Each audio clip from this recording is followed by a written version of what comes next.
All right, coming up next, we got Scott. Everybody give her a Scott. Great Scott.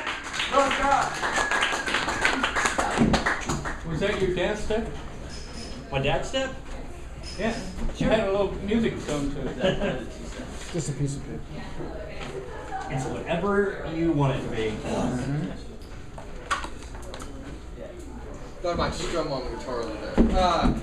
First off, I don't know about y'all, there's less room less people in the room now, so but this beats the shit out of TV.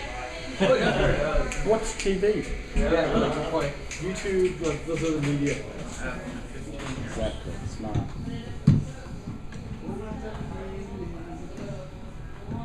Funny. I'm doing something right here. Ooh, I got it. What have we done up here, guys? Jesus Christ. Oh, it's our fault. Okay, now there we go. Is this for your voice? Yes, for my voice. Yeah, I think that's turned on, right? Can you turn the power on the right? Yeah, thank you. Okay, hello, yeah, okay. I'm sitting outside talking with Jack, and he's one of the improv people, so, I thought, and this might be breaking a very important rule, because, I've been told that you're not supposed to write poems by writing poetry, but I thought I'd write an improv about writing improv. That'd be sort of a trip, sort of the meta improv, so we'll see where it goes.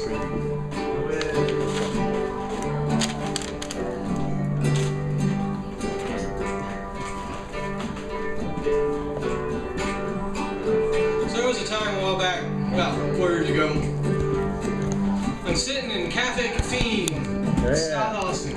Yeah. And I'd been going, a while, a couple months, and the place was, we told out, it was fucking hot. It was great. We had multimedia, we had computers set up, and laptops, and space shows, and water being handed out, and it was hot.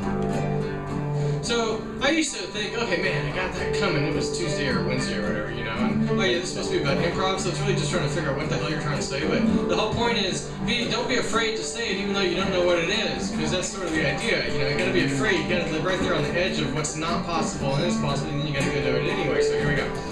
So I'm sitting there in Cafe Caffeine, and I'd get ready. I say, oh God, I'm going to the mic. I gotta take this stuff. I gotta be ready. And so I'd take things about water and trees and love and birds and war and hatred, and I'd take them all with me. And I'd sit with a nice big stack on the desk there at the park.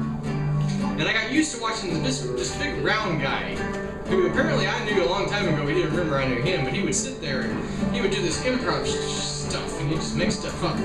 So I sort of got acclimatized, you might say. So it turns out, while I was sitting there watching all of these other poets do their work, reading, I would be editing what I was going to say at the table with my red pen. It's not quite right.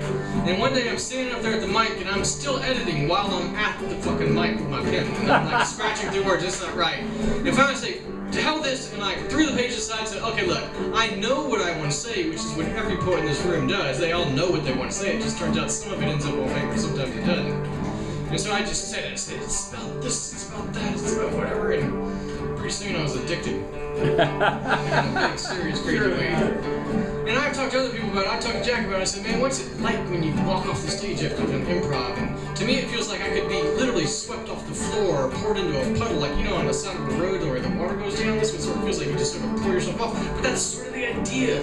You take it out of the back of your mind and say, this is it, man. I'm as crazy as a motherfucker, and everybody else in this room is too. So I'm like at home. I'm sitting at home tonight going, man, I get to go home. I get to go to With the Dead. This is where I'm my home. This is where I live. Because I get to do crazy, wild, wacky stuff, and everybody does it too. So it's like a fiesta.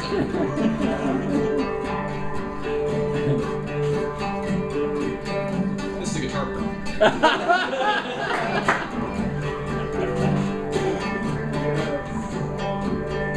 I don't know that either, by the way. I'm just making this up too. So, what do you do when you're trying to improv? You go like this.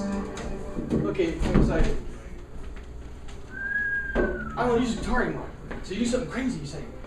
okay, let's do something different. Let's use our hands. You do the unexpected, because the whole point is you're not really supposed to get situated in where you're supposed to be. But inside of this thing, this cage, this mic, inside those hearts, inside those chests is some word, some thought, some bold statement that says, life is crazy! And I've lost my mind 3 times. I've been institutionalized. So I know what I speak. But you keep going. And the question as a writer is not, I mean, we all write. But our lives are written. Today you're going to write your drive home. Today you're going to write your wake-up call. Tomorrow you'll write your wake-up call. So why not write constantly? You just let it all sort of just roll around. I sent out a note the other day, and I was really thrilled with this. This was sort of where you can tell I'm sort of like hitting the curve. Okay, so I sent out this note on Facebook the other day to talk about, I visualized for the longest time, I visualized an ocean. And there's a boat on it, okay, in the middle of the ocean. And there's nobody around. And the boat's empty. Okay, the boat is empty. But in the middle of the boat, and I do this to meditate and to relax myself. And so I think that's what I do. What would you do if you sat down with the pencil? There's a pencil rolling back and forth on the table. See, I missed that a while ago, but it's improv. It's okay. And so it's rolling back and forth on the table. It's rolling back and forth on the table. And so I will go there and I will sit and I'll look at the pencil and go, wow, cool. The opportunity to write something. And so I sent it out and people said, oh, one of them said they'd write a note to themselves, like a sticky note or you could chart map or whatever. Then it occurred to me, I know what I as an artist want to do. So I broke the pencil in half, took my sharpener out, sharpened both ends of it, set it back on the table, and like this, disappeared. Thank you.